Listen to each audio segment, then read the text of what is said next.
दूसरा कुरिन्थियों अध्याय 5 वचन 17 आयत को पढ़िए हमारे साथ। देखो वहां क्या लिखा है, हम आपके लिए पढ़ेंगे उसे।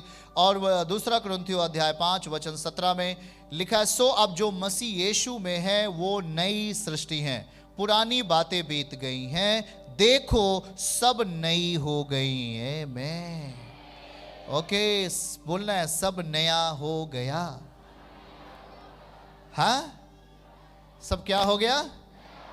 नया हो गया। सो यदि कोई मसीह में है वो एक नई सृष्टि है, नई बनावट। आप नई बनावट होते हो, आप एक नई सृष्टि बन जाते हो। कैसे? हम अपने, लिखा है कि पुरानी बातें बीत गई। पुरानी बातें क्या है? अधर्म, पुरानी बातें, पाप में जीना, नशे में जीना, गुनाह में जीना। समझ रहे हैं? ये क्या है? पुरानी बातें। कि पुरानी बातें बीत गई हैं। पुरानी आखिर कौन सी बातें?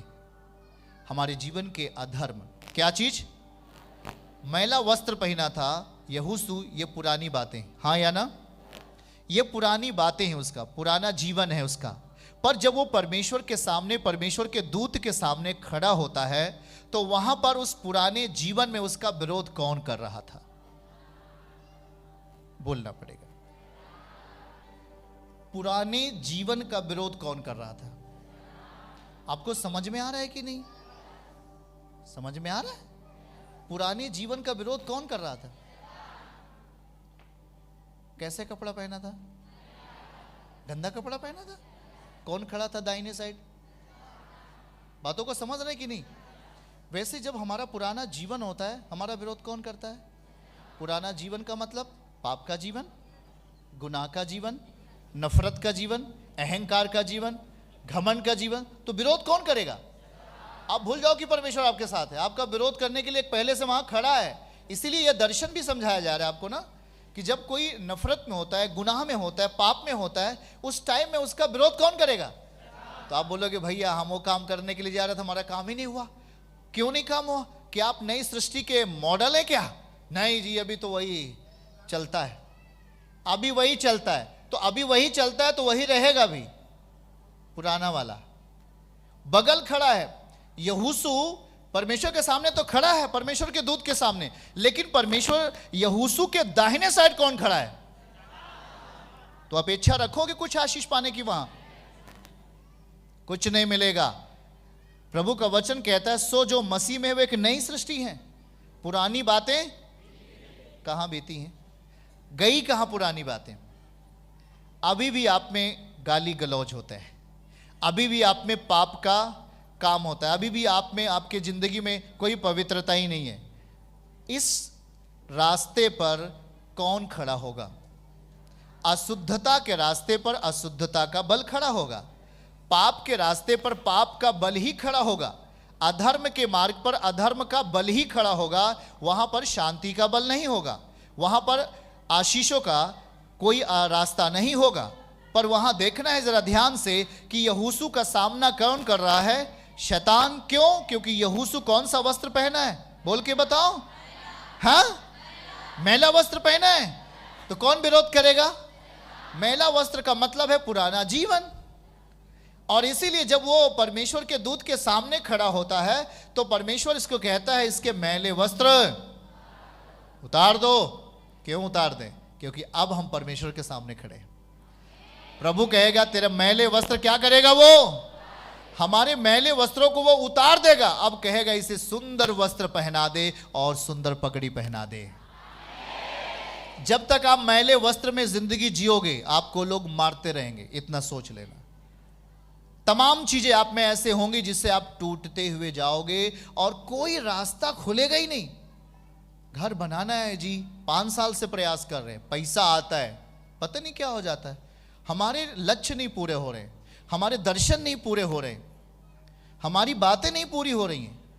हम तो चाहते हैं कि हमारे लिए घर बन जाए, हमारे लिए कुछ आशीषें आ जाए, हमारे जीवन के लिए कुछ गवाहियां हो, पर वो चीज नहीं हो पा रहा है।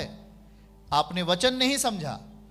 याद रखो कि आज शैतान विरोध कर रहा है यहोशू का, क्योंकि यहोशू मैला वस्त्र पहना हुआ है। अगर हम नफरत को लेके आते हैं, शायद किसी के मन में नफरत है, किसी के मन में घमंड है, किसी के मन में ईर्ष्या है, तो ये एक शैतान का ही स्वभाव है।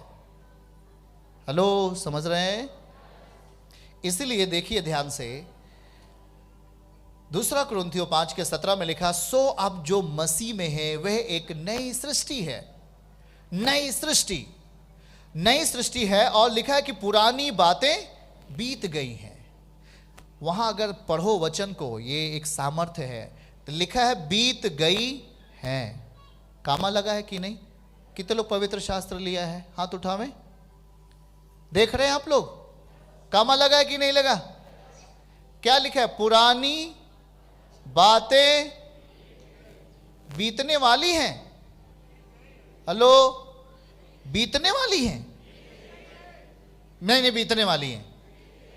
क्या लिखा है? पुरानी बातें चली गई है। तब आपके लिए नया अध्याय शुरू हो रहा है।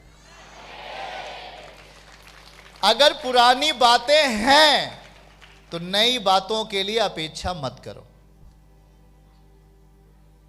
पुराने पत्ते अभी भी हैं। बसंत ऋतु आने के बाद भी पेड़ में पुराने पत्ते हैं। वो डाली अपेक्षा ना करे कि उसमें फल आएगा। हेलो, बातों को समझ रहे कि नहीं? बसंत ऋतु आने वाला है। एटम, अंग्रेजी में बोलते हैं एटम, ये आने वाला है। पर हर एक पौधा अपने आप को तैयार करता है फल लाने के लिए। किस आधार पे तैयार करता है? उसके पुराने पत्ते क्या करता है? अपने झाड़ देता है। पुराने पत्ते झाड़ने के बाद ही उसमें कलियां लगती हैं, उसमें फल आते हैं। सही है? ठीक उसी तरह लिखा है यहां पर, पुरानी बातें बीत गई हैं। कंफर्म, संदेह नहीं है। नए हो गए हो? हम नए हो गए। अब नए हो गए हैं तब आपके दाहिने साइड परमेश्वर होगा। जब दाहिने साइड प्रभु आ जाएगा, आंख अगर आप सो रहे हो तब भी कहता है मैं तुझे बरकत देने वाला हूं, मैं तुझे आशीष देने वाला हूं। अब मैं तुझे आशीषों का घर बनाने वाला हूं। क्योंकि आपने किया क्या? आपने हर एक पुराने पत्ते को क्या किया? नफरत के पत्ते, गुनाह के पत्ते, व्यभिचार के पत्ते, झूठ के पत्ते, तमाम गलत पत्ते को हमने क्या किया? अपने स्वभाव से। तब अब आपका काम खत्म। आपने एक काम कर दिया ना, मेन काम प्रभु करेगा। उस पर कलियां और फल देगा परमेश्वर आपके लिए, यीशु के नाम में। उसके लिए जगह तो तैयार करो। सही है कि नहीं? आपके घर पे जब मेहमान आ जाएं तो अब क्या करोगे? मेहमान जी आप खड़े रहो, खड़े खड़े पानी पियो, खड़े खड़े खाना खाओ। वो रहेगा? बोलेगा हम जा रहे हैं। आपने में बैठने की जगह नहीं दी। मेहमान आता है तो उसको क्या करते हैं? हम कुर्सी दे देते हैं। कोई नया व्यक्ति आता है, हम उसे कुर्सी देते हैं, बैठ जाइए भैया, चारपाई देते हैं, बैठ जाइए। तो क्या देते हैं? पानी देते हैं ना। वो फिर ठीक है, पीता है, बैठता है और आपके घर के लिए कुछ खुशखबरी देता है। सही है कि नहीं? आप प्रभु का वचन आपकी जिंदगी में वैसा ही है। वो आपके अंदर जा रहा है, आप उसको वेलकम करना है, उस वचन का स्वागत करना है, उस वचन को अपनी जिंदगी में अपनाना है, विश्वास योग्यता के साथ, बड़े भूख और प्यास के साथ उसे अपने अंदर जगह दे देना है।